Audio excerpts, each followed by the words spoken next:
Hey guys, this is host Adi and welcome back to Comic Space. And yes, here we are yet again with another Doctor Doom video. And again, since Avengers Doomsday is still 2 years out from its premiere, yeah, we're going to keep coming back to it with RDJ's Doctor Doom. And obviously from the title and from the thumbnail, you guys have probably figured it out.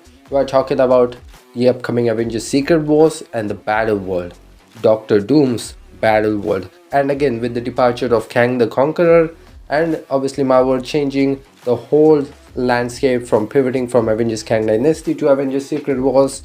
And we recently talked a lot about Avengers Kang Dynasty and its premise and what could have been Avengers Kang Dynasty, but we are talking about what is going to be Avengers Doomsday, and with Marvel Studios only having one film to introduce the big bad of the Multiverse Saga. So again, I think one of the major things to talk about is the world, and especially leading up to Deadpool and Wolverine's release, we really did focus that Marvel Studios can be reimagining the world as the battle world that will be controlled by Doctor Doom, and especially where Sean Levy and Ryan Reynolds went on to reimagine the world and change its whole landscape. And given the fact that TVA has been such a major part of the Multiverse Saga and in one major core storyline throughout it, and I think TVA is still the center of the story leading up forward to Avengers Doomsday and Secret Wars obviously, and the Void. So again, I think it just makes so much sense of Marvel Studios utilizing the Void as the battle world. And but again, I think it can go either way. They can just pivot that story to a totally different thing, or just have whatever the universe that Doctor Doom is going to come from and just make that world the battle world. And again, with the Fantastic Four coming up, and we think at the end of that film the universe that Fantastic Four are in is just gonna get dismantled by the Galactus, lefting Doctor Doom and figuring out the whole multiverse thing, but also rebuilding his universe and making that his battle world. But another major thing and we have to talk about is God of Stories Loki and the throne that he sits on, and the shape of that throne, that is, the multiverse is now represented as an Yggdrasil tree, and in the comics that's how the exact Doctor Doom's, the God Empress Doctor Doom throne looks like. So again, I think with obviously Doctor Doom is going to find out about the whole multiverse, the history of TVA and how they're going to be playing a major part, but also dethrowing Loki from that throne. And that could be the first thing he does, and that is dethrowing Loki and taking over the TVA and taking over the multiverse.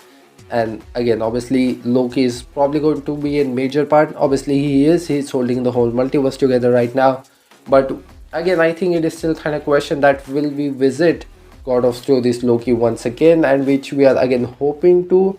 I think I still kind of stand by the theory of what being the battle world, and I quite like that one because again, I think it just makes a lot of sense. Another major thing that is going to be about Doctor Doom's battle world is that there is not actually quite much that Marvel Studios, I don't think so, is going to be able to do with the battle world, especially visually, and given the fact how insane and how enormous the battle world is. And again, I think with comics, obviously writers were able to tell those stories and introduce a lot of stuff during the course of the series, and obviously publishing just not one book, but when you have a 2.5-hour film or a 3-hour film. And again, I think obviously you're going to have to neglect some of the things.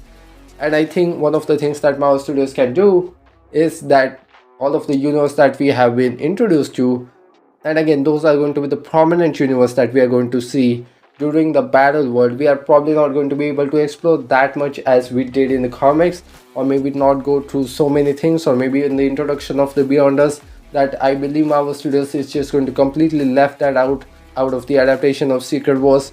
No Beyonder. And again, I think they already have a lot of things to do and a lot of work to do with Doctor Doom, and like I said, they only have one film before we head straight into Avengers Doomsday. And we have talked about how everything that Kang have done for past 5 years, and with everything that we have been introduced with Kang, Council of Kangs, TVA, Void, and just introduce Doctor Doom and just use Kang the Conqueror's plan, or everything that we have seen as a base to introduce Doctor Doom. Because again, I think already everything that needed to be introduced and all of the setup that needed to be done, I mean, it's pretty much there. I think we just need an intro to Fantastic Four and obviously our big bad. So I believe moving forward, obviously we're going to have our primary main storyline, which is 616, and obviously the X-Men inhabited universe that Monica is stuck in from the end of the Marvels.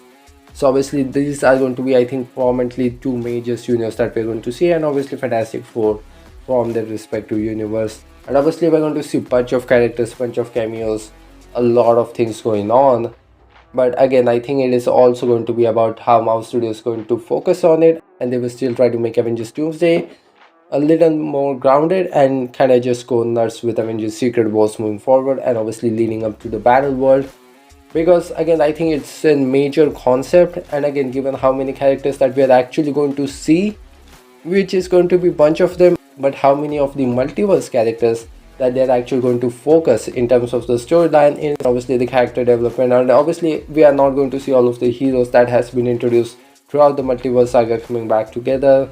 It is also going to be in much more of a grounded and not in big in numbers Avengers team from our 616 continuity, and with Fantastic Four and obviously X-Men coming from their respective universe. So these are the three major universe that I think are going to be play in major part.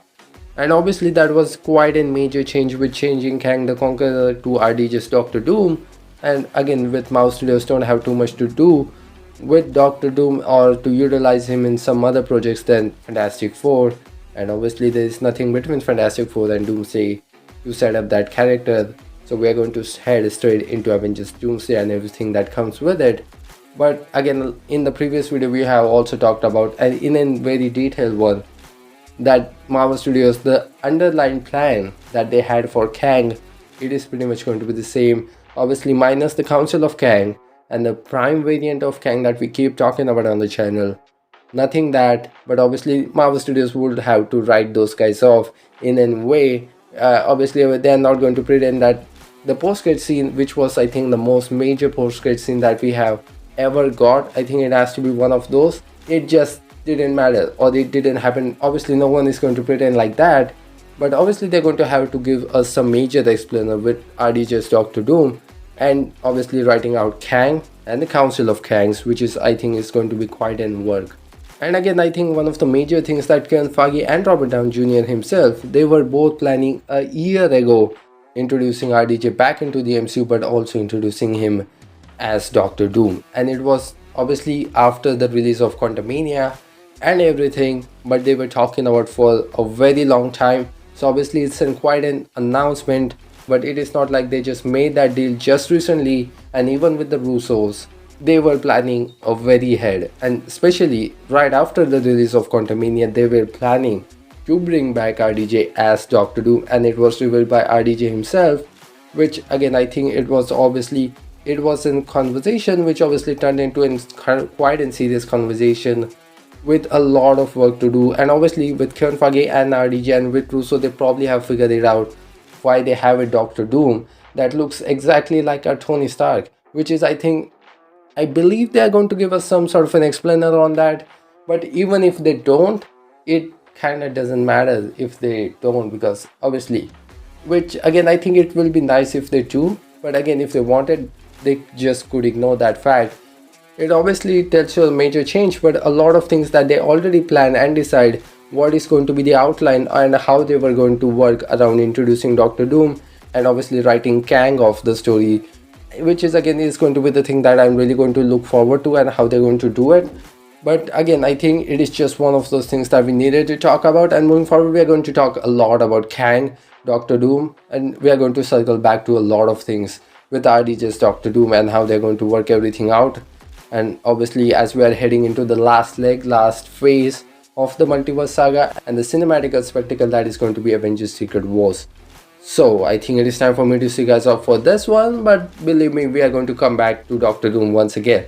So thanks for listening to me. This is your host Adi signing off. See you in the next one.